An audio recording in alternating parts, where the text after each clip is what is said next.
Some of us have known about Rico for a long time.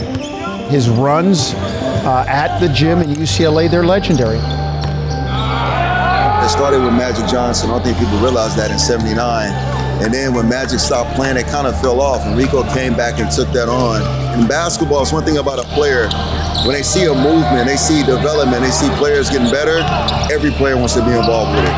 The fact that every summer people go to see him means a lot. He has a way with people, and he has so much joy when he's working on the floor. Anytime you have someone like that in your organization, it sets your culture. Every day he brings the right approach, brings the right attitude. It's really pure, and I think I sense it, and I'm guessing that the players sense it. There you go, you feel better later. Life is too short to be negative. With me, I just try to be consistent. You know what you're gonna get with me every day. I'm the same guy when I walk in, and if I can help you, I'm gonna help you. Once they know that you care, the rest is easy, when you genuinely care. It's not hard for me because that's how I live my life.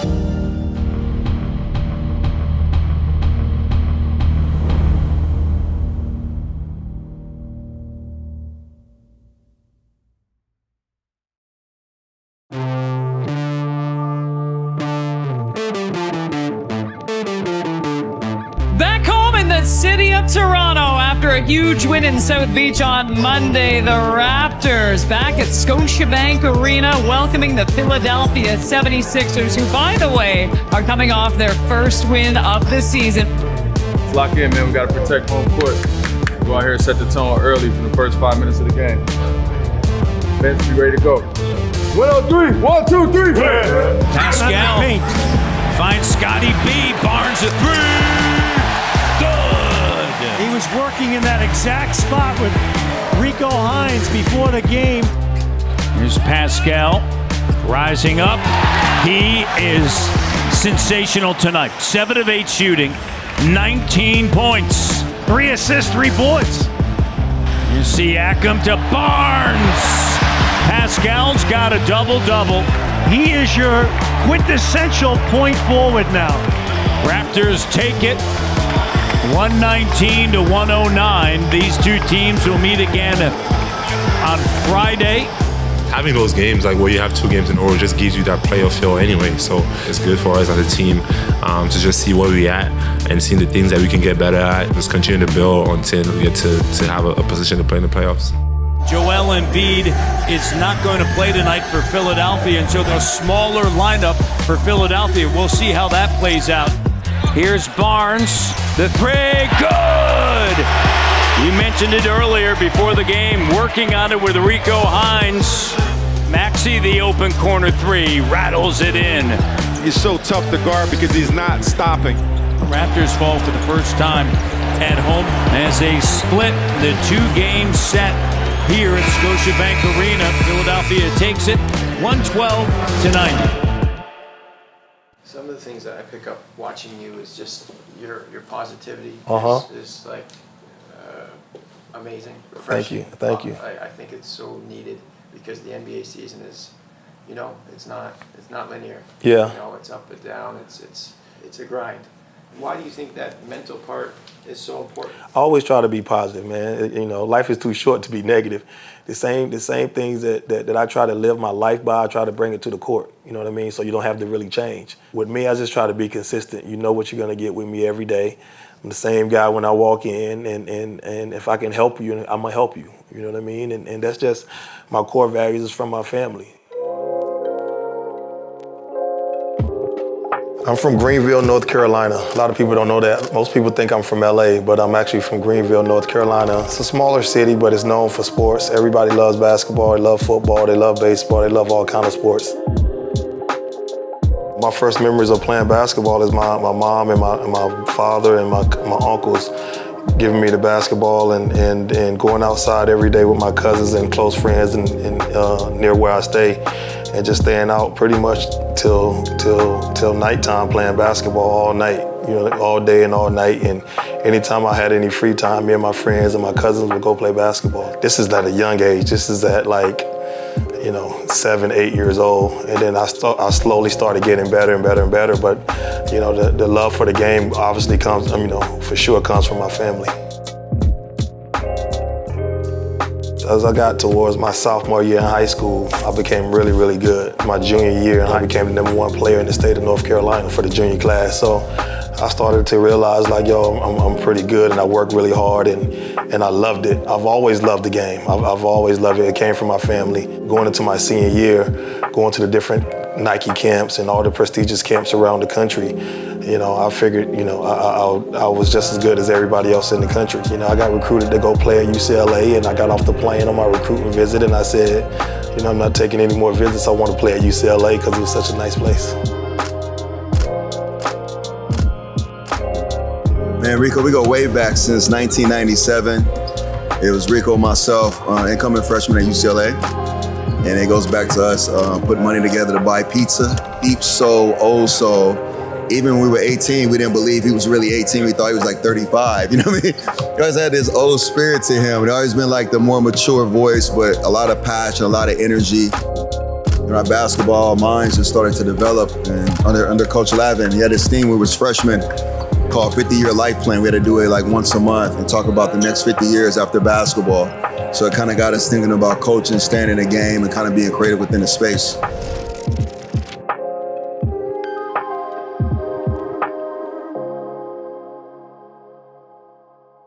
The last game of my senior year, I partially tore my ACL against Cincinnati to lead up to the Sweet 16 in the NCAA tournament.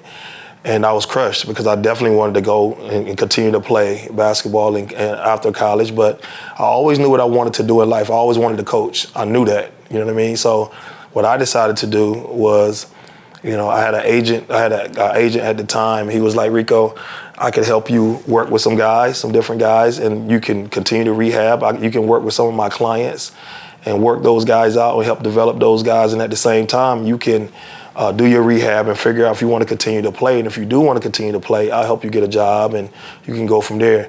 But for me, you know, at that age, I was like 23, 24 years old, and I was just like, you know, I know what I want to do. I don't want to go overseas and play for a small amount of money and kind of just keep doing it. I'd rather go ahead and see the big picture. That's why I preach to everybody now about know your big picture, because I kind of knew my big picture at that time. And my picture is still growing, but I kind of knew it at that time that I wanted to coach. And I said, instead of just going overseas and playing and doing those things, I'd rather just start my career. And hopefully by the time that I'm, you know, in my 50s, I could have a chance to be a head coach or something else one day. But I always wanted to just coach. I always wanted to coach. So I figured, why not just go ahead and start doing that now?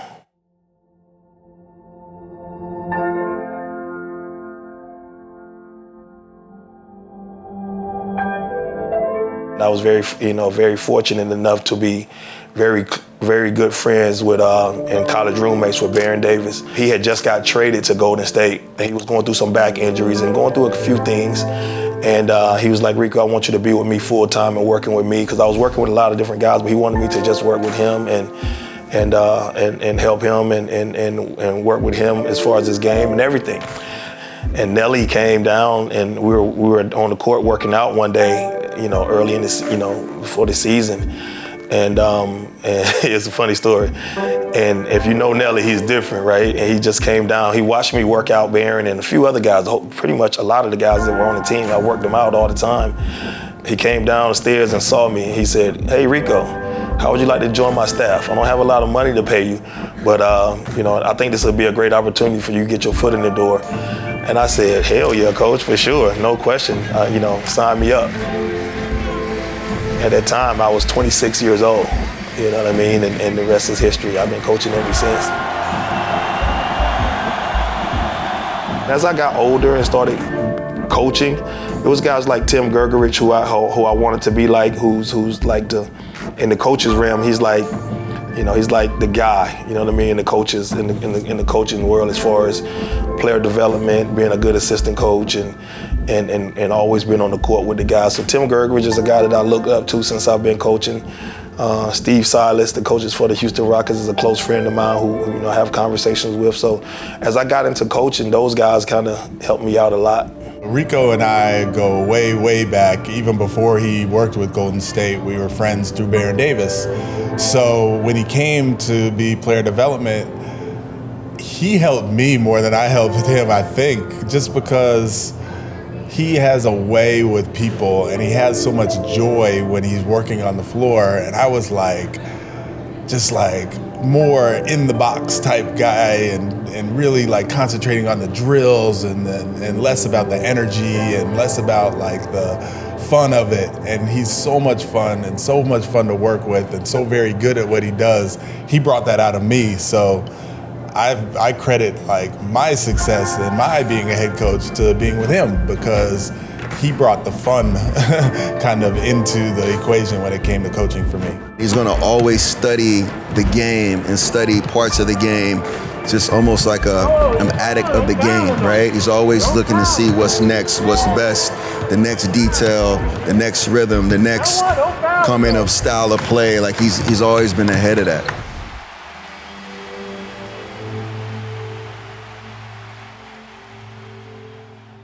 I tell other coaches this and people this.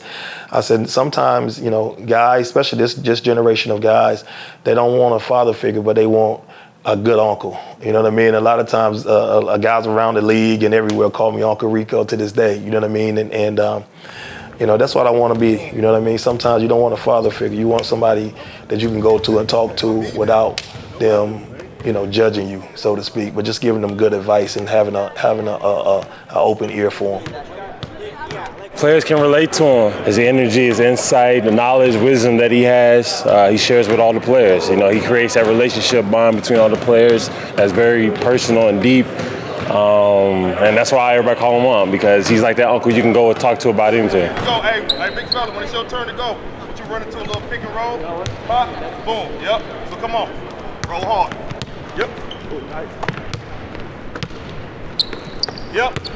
Hold on. I definitely have a unique style, which is I like to see what the players see, you know what I mean? Because they all see something out there. And it's not so much of a stern thing, we got to do it like this. It's more like, you know, having an open ear and just hearing what they have to say and seeing what they see on the court. And once they tell me what they see, then we can work from there. I have the same morals and values that I've always had from my family, is hard work, being a good person and do people right, treat people right. And, you know, working and working and working. I believe in those core things, the fundamental values of those things. I believe in that. But at the same time, I also want to see what the guys see and have an open dialogue back and forth to try to help figure out whatever that problem is and try to win the game. Rotation, foul, game. That ball rotate, that thing is pretty, baby. Rico, it's been a great addition to the team. Every day he comes in with a great mindset to bring energy, just makes a willing effort to try to help any player and every player try to get better on their game. He's a perfectionist. He tries to work on your craft, so with different moves that you can enter within the game, he just helps you expand your mind and take it to a different level. He's been around the game, been around with so many different players. He knows it all. He's just like a real OG, willing to take that challenge, to put in that time and energy and effort into developing your game. Barnes connects from distance. Trent Jr. to Barnes walking into it. Oh, Scotty B raining threes on Halloween night. That's scary. Scotty, three, feeling it. It's shoot around. I already had a relationship with these guys already from the summer work from the last 6 or 7 years, man. So it was an easy transition. One thing about the Raptors, man, they do a great job with player development. And I believe in development. I truly do. And they invest in it, and they invest in the summer work, which is a big part of the development of your game, because by the time you get to the season, it's hard to really develop. You know what I mean? You can put different things into your game, but to really truly develop, it has to happen in the summertime. And I already had the relationship with these guys as far as, you know, working. Obviously, I worked with Pascal several summers, you know what I mean, before. And these guys, the Raptors, have always come out every summer, a couple weeks at a time, and spend time in my gym. So it was an easy transition from top to bottom. We already had a relationship, so it was just easy. Barnes quickly, Pascal to Trent Jr. No, Pascal got it. Scotty steps into the three. drills it.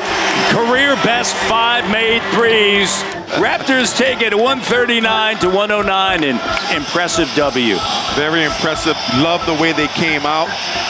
Defensively, everyone played their part, and love it again. The third quarter, Pascal Siakam putting them in a penalty and going to work after that. All of the guys that's in the NBA, they're all blessed with something. You know what I mean? God has sprinkled them with something, with a natural ability to play in the NBA, like a gift. My job is, as a coach, is how can I help and enhance what God has already blessed them with, and a lot of it is between the ears. You know what I mean? And my voice, trying to help them get through that and get to that, whatever that is they're trying to accomplish, right? And because they all can run, jump, shoot, dribble, they can do that. You know what I mean? They may have some tough days where they think they can't do that. So our job is, as coaches, and my job as a coach is, help them get to the other side, regardless of how they're feeling that day. And doing it with a lot of positivity and love. I think that's one of the reasons that a lot of guys respect me and come to me, is because they know I care for them and I want to see them accomplish their goals and dreams. So, once they know that you care, then the rest is easy, when you genuinely care.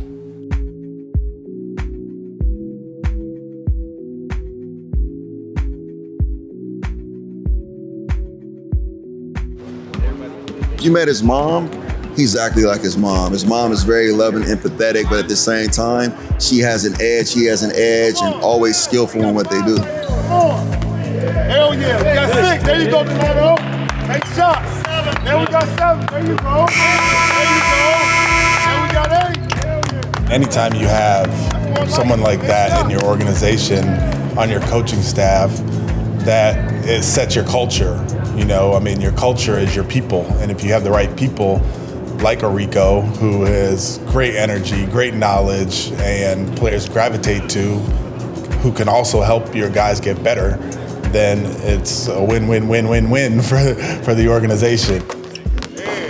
He sees a lot of things, and he put his input on everybody. Whatever they need to hear, then he tells the truth.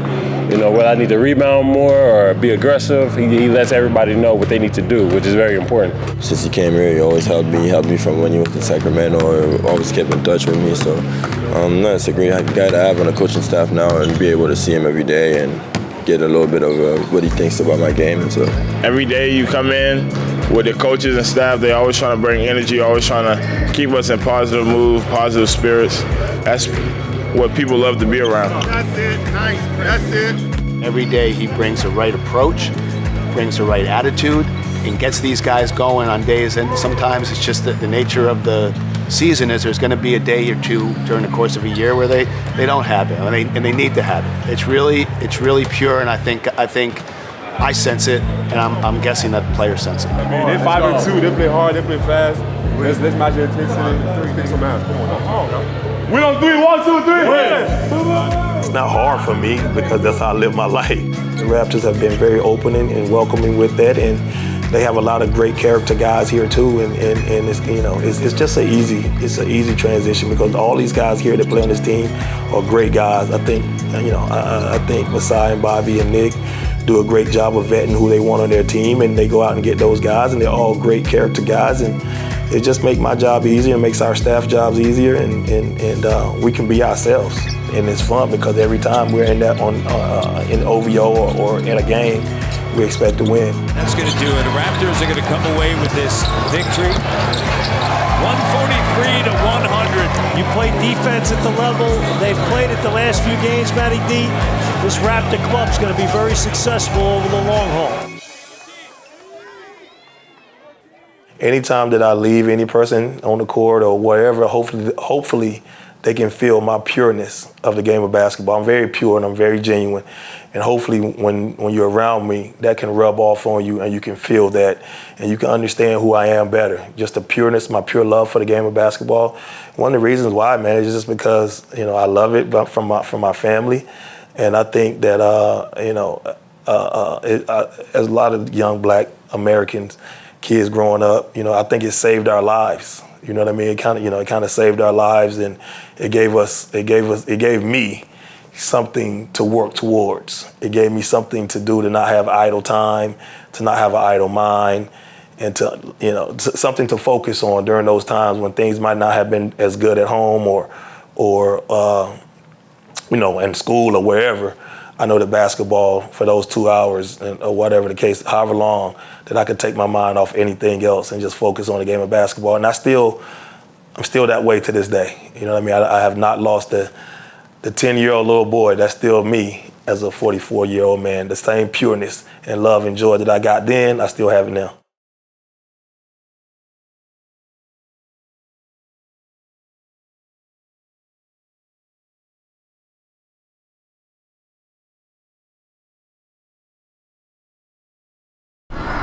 Kevin, you show me what's good.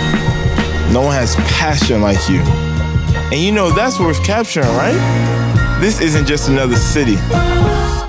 This is my home. Google Pixel 7, even better with Bell.